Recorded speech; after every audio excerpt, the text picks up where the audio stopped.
So guys, nagbabalik tayo sa Grow Garden. Tignan natin kung anong stock. Tara. Napaka-useful lang ngayon ng mga pet ng update. Hindi ko na-record pick-up yung update. Kalimutan ko kasi. Sorry. I-upload ko sana yung update eh.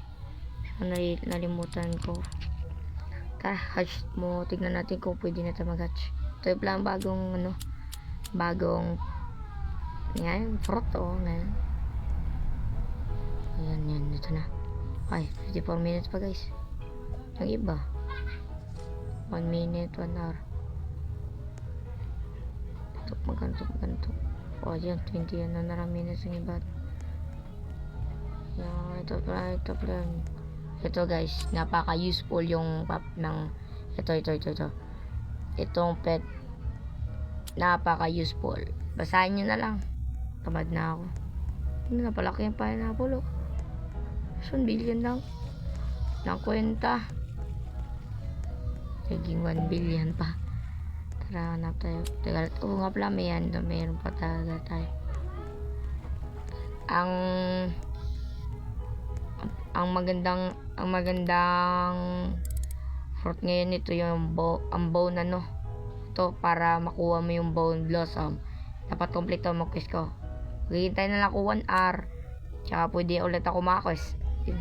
Uy, dalawang dinosaur egg pa eh. Yagi. Tara, lagay pa tayo ng pet para makakuha pa tayo ng dinosaur. Ito, caterpillar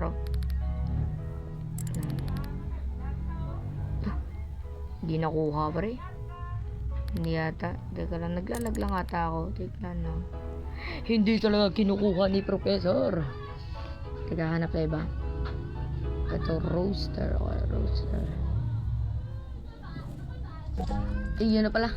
Naglalag lang ako rin. Naglalag ako.